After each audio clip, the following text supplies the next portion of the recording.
Alright, well, much to my surprise, the brakes for the AMX showed up.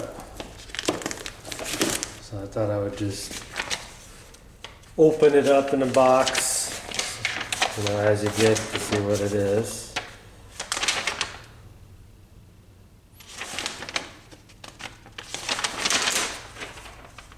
Probably some valuable information here.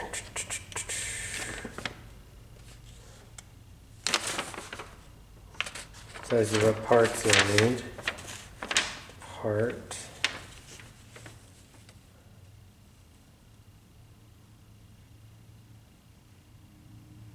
Test cap. Alright, well anyway, so it tells you what you'll need for parts.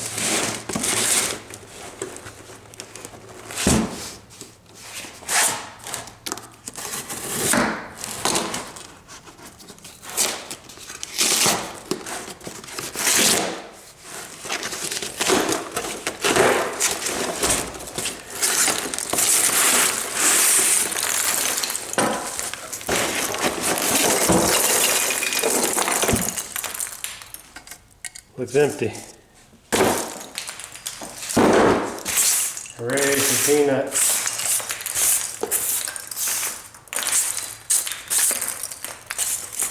Little fun foam things go all over the place. Excuse me. Got some of that peanut dust on me. So,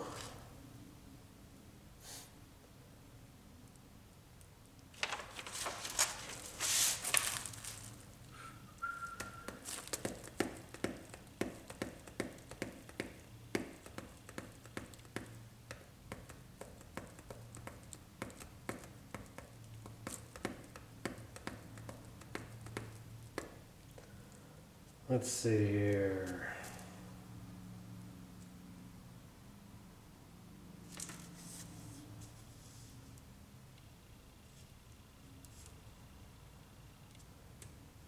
So I need to get a dust cap, the rotors. Apparently I need a wheel seal, calipers.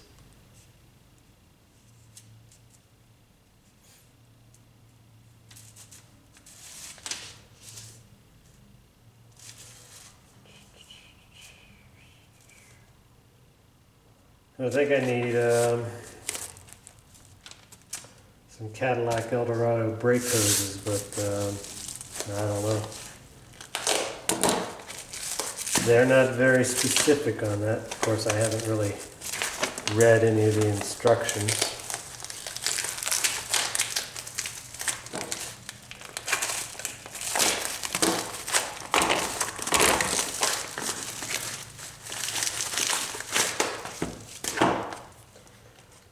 Must be some bearings. Wheel bearings.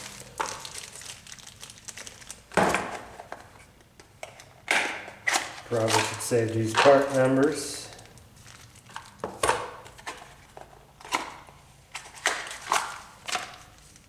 Front wheel bearings.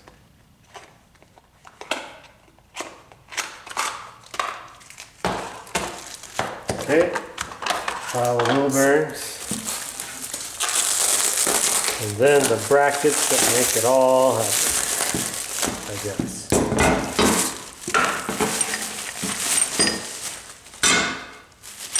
Oh, maybe I don't need all that stuff. It looks like all this comes with it.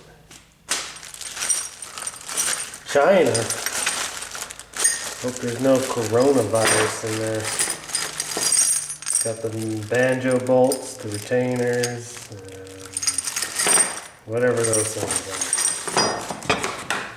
Oh, that's kind of cool. I got the little AMC hoopty in there.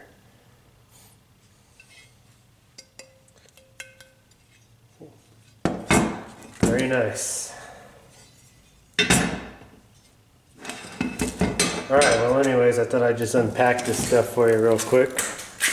So you can, you know, get an idea of what you're going to be getting into if you order this kit, which so far looks like a pretty good deal. But anyways, so that's just a quick little video on unpacking these, and then I'm going to do a video on I already removed one complete side of the AMX's front brakes. I'll do a video on the driver's side of removing all that, and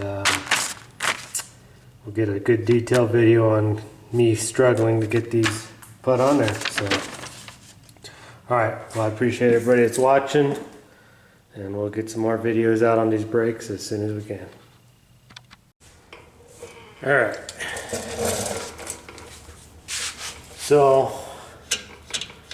we'll start by taking these old disc brakes off the AMX here.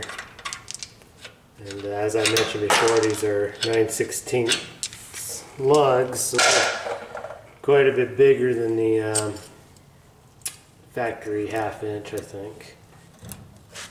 And don't worry, this dust cap is already pretty beat up, so nobody panic.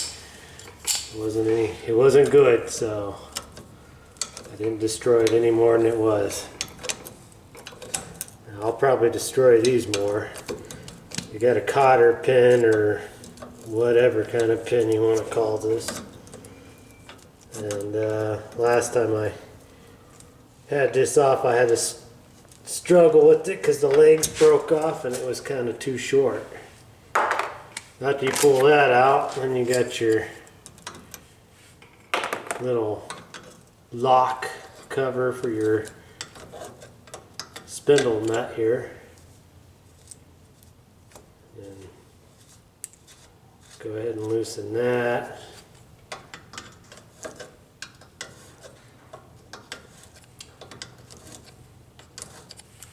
Like so. Before we get too carried away, I'm going to go ahead and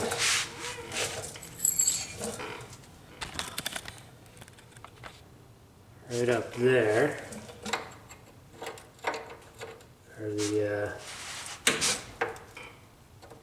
brake lines. These are kind of fragile, so you got to be careful. And no, I don't have a flare wrench, so I don't strip out the nuts, whatever you want to call this, but don't worry. As I've told you before, I'm a professional.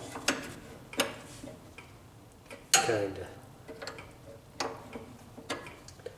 Now I'm sure you've already kind of caught on to that I'm putting an upgraded, newer style brake system on, so that's why I'm tearing all this apart. Make sure you put yourself a bucket under your brake line so when it's leaking everywhere. Can't blame anybody but yourself. Then also up here is a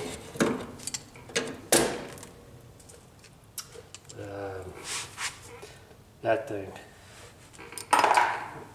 Lock, I don't know, something. Alright, after you do all that happy stuff, not a bad idea to move that, because this next part can be a pain to get the caliper bolts off here, which I think they are a 3/4.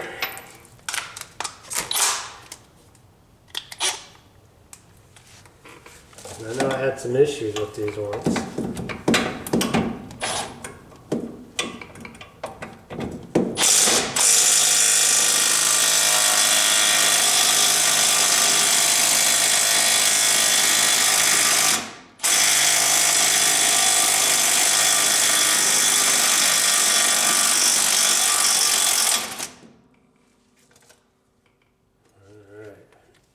Coming off slowly. There we go.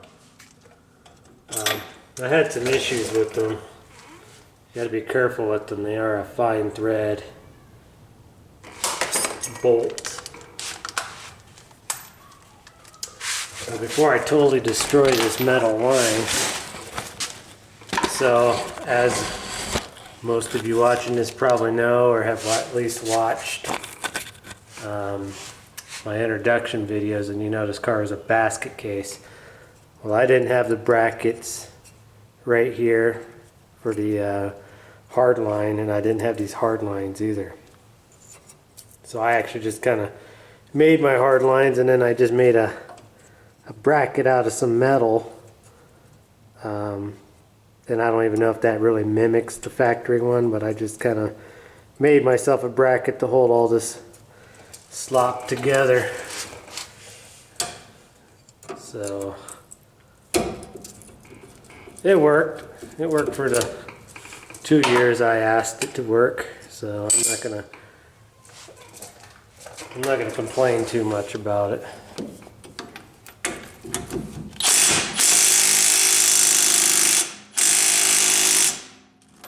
Okay, well clearly that one there gonna need some abuse.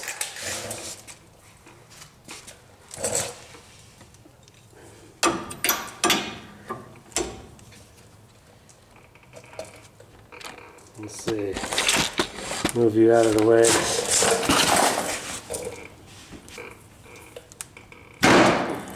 Boy, that one's on there. And this might have been the one I had issues with.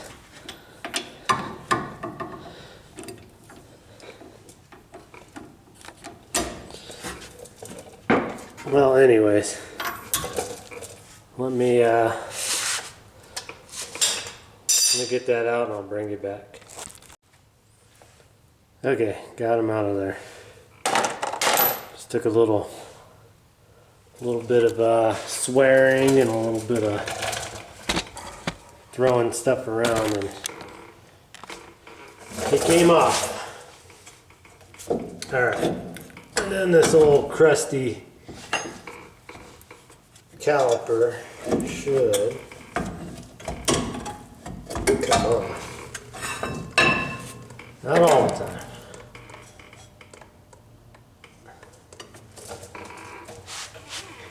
All right, and this is that 4-piston Bindex, I don't know, super caliper. Okay. After that, you can finish taking this off. And you know, I'm not going in any real specific order. Got your wheel bearing, and then got your rotor. In case you didn't know, these Bindex rotors are just a single disc. They're not like a vented traditional disc brake. Okay, so next order of business is to get the spindle off. So pretty straightforward. Just need to have the right sockets.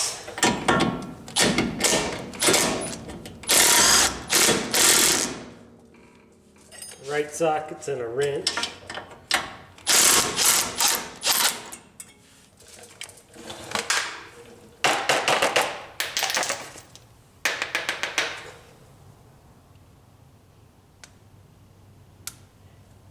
Well, you get the idea. I'm going to take all 4 of these off, or get them all 4 loosened, and then I'll bring you back.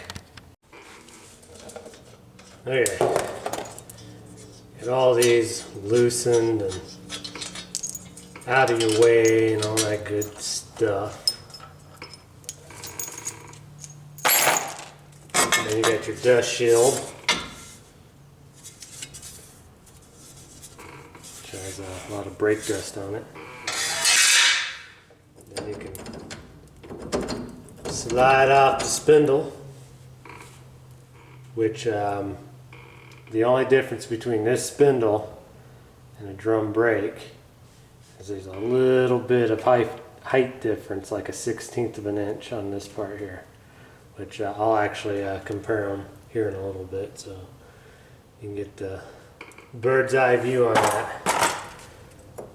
Okay, so I'm seeing something quite a bit different on this side from the passenger side. So on the passenger side, I had some just regular spacers, like little, you know, half-inch washers, we'll call them spacers, you know, pretty thick washers. This side here, I've got a couple of plates. So, I don't know what that's about. Other than I was driving with, well,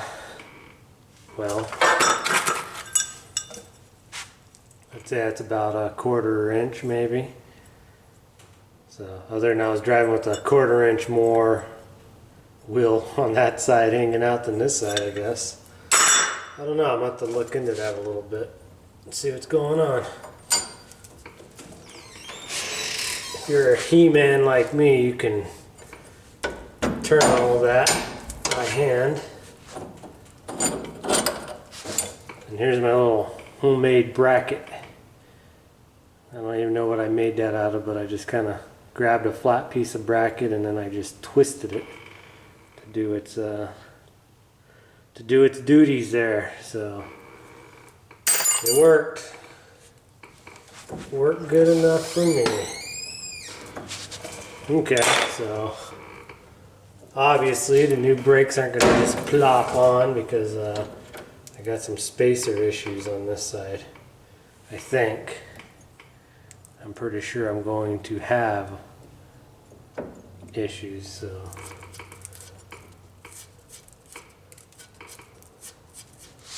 but anyways, so that's the front brake setup there, or what was the front brake setup. Now it's nothing, but we'll get the new brake setup on here pretty quick. I'm gonna make this into a 2-part video, so I'm gonna go get probably new hardware for it, and I gotta take a look at my spacer thing, and I'll kind of show a better view of that when I get onto the other side again. But you know, basically,